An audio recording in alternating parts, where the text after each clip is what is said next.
So after 6 cheeseburgers, 3 pints of beer and a couple of jam donuts, just as the title suggests, I have finally comprised my list of my Forza Horizon 3 starting 5. Now, I put a lot of thought behind this list and found myself ripping it up and reconstructing it on no less than 7 different occasions.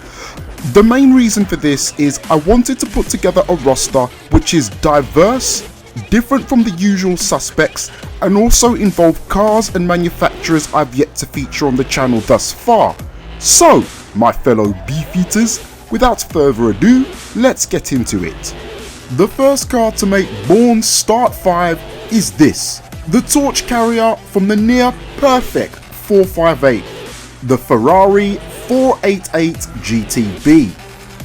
Visually stunning from every angle, with body panels crafted for aerodynamic performance, this will be the car available to me as part of my pre-order bonus pack. Now, I've driven a couple of Ferraris on the channel, but never the 458, so to get my hands on the next evolution of that car is something I'm salivating from the mouth for. I'm not a huge fan of exotics, but this is one I could possibly have a crisis in my trousers over. Beauty and power defined. Now, you can't have a game based in Australia. See what I did there with my accent? Rather than Australia, I said Australia. I'm kind of learning. Anyway, it doesn't matter, because you can't have a car game based in Australia and not experience the thrills and spills of driving one of their very own. And it is for this reason that my second pick is the Holden Torana A9X.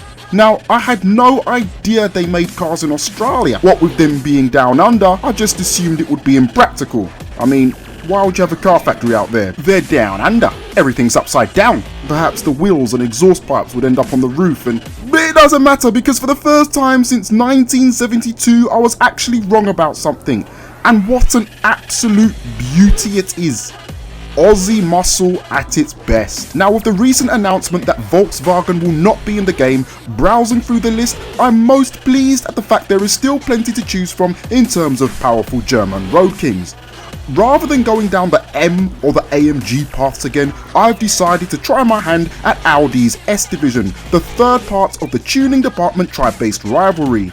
Now, it was only when I began going through my previous videos that it came to my attention I've never actually driven an Audi on the channel thus far, so now is a better time than ever to put it right, and hopefully with the addition of the Liberty Walk body kit, I can look good whilst doing so.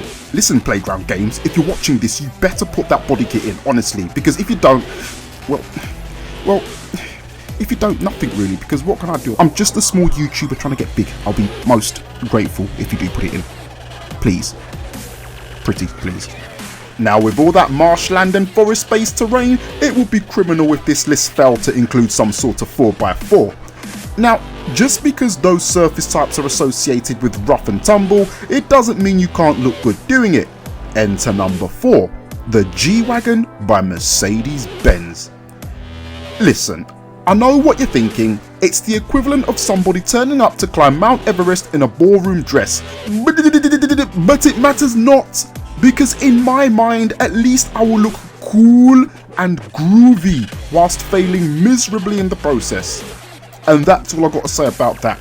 And it's shiny. Now, the final car is sure to raise a few eyebrows. You can't have a Start 5 without having at least one JDM car, though the one I have chosen doesn't have the drift heritage of the A86, it doesn't carry the street credibility of the R34 Skyline, nor can it match the performance of the Nissan GTR. It is in fact the first car I ever owned. I present to you the Wagon rotary engine powered Mazda RX-8. When you talk about sleepers, when you talk about underestimated cars, when you talk about giant killers, you are talking RX-8. A car that has the ability to leave rivals with more valves and bigger engines in a cloud of tyre smoke. Tossing the fact that you actually get better performance the harder you push it makes this very much a road-going car with track-like personality, and I loved it. And there you have it, the BOURNE 1.5 Forza Horizon 3 Starting 5. So in the comments section below, list your top 5s, or even better still, if you have a channel and you're going to be getting the game, you can also do a response video and just mention in the title that it's a response to my video. Inform me either on here or Twitter and I'll post a link to it on my channel as well. Now very important, if you haven't done so already, I strongly urge you to go and sign the Forza Horizon 3 People's Petition to voice your suggestions as to what cars you would like to see added to the game. To my utter shock and surprise, Playground actually took notice and possibly watched the video and are maybe even keeping an eye on the progress of the petition, as you can see from the fact that they not only liked the video tweet I sent out to them, but also chose to follow me as well. Now, as you know guys, by no means am I a big YouTuber, I'm not even a medium based one. I have a tiny little channel with under 1,000 subscribers, so to see them taking interest in a small channel like this is absolutely fantastic, and I feel this is a great opportunity for us to reach out to them. So go and watch the short video and sign the petition in the format explained. The link will appear in the top right hand corner of your screen now, and I'll also provide it in the description box. If it's your first time here, I wish you a very warm welcome. Be sure to subscribe to keep up with my video drops and hit that like button. Thanks for watching, drive safely.